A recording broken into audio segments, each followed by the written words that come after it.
Ayan, mga fishing boy. Oh, ito yung mga gamit lang. Oo, baka mapakan mo High-tech, yun. Shimano. Yung ano mo? Yan. Oh, live na tick. Yan o. Na. Yung mga pamay, no? Ganda ng pamay, no?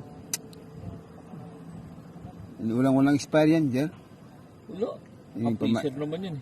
Yung pamay, ayos. Freezer mo lang.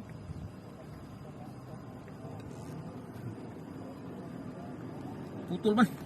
Ha? Naputol. Kasi nga frozen. Iingatan mo lang. Pag nalagay sa dagat yan, lalamot yan. Putol talaga kasi frozen yan eh. Kaya ibabalik natin ulit frozen para mapakinabangan pa natin ng ilang araw kung bitbitin natin sa barko yan. Guys, na. So, dito kami ngayon sa Japan. Fishing kit. Dumayo lang kami ha. Lapit lang yung boarding house namin, no? Yung dorm. Yan. Ito yung fishing, nandyan. Kung yan mga Shimano, mga Fuji, mga dami dyan, yun. Ganda.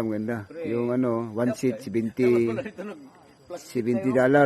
So mga almost 10,000 lapad. Yan, dito lang. Yan.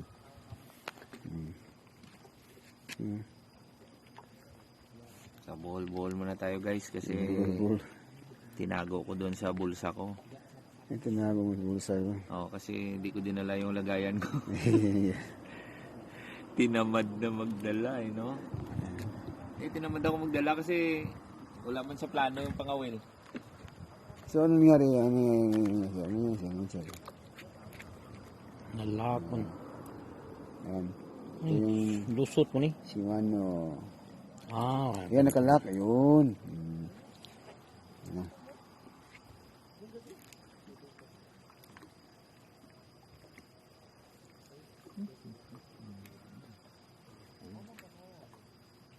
O, diba?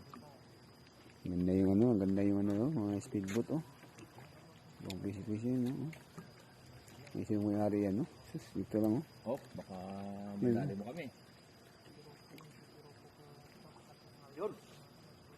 Yun. Ano na yan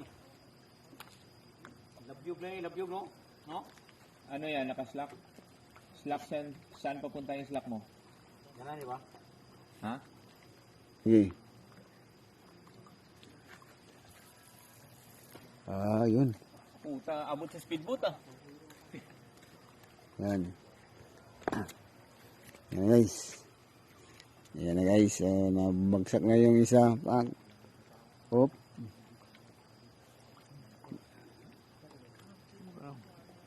Hila. Wala may ilaw na. Hila.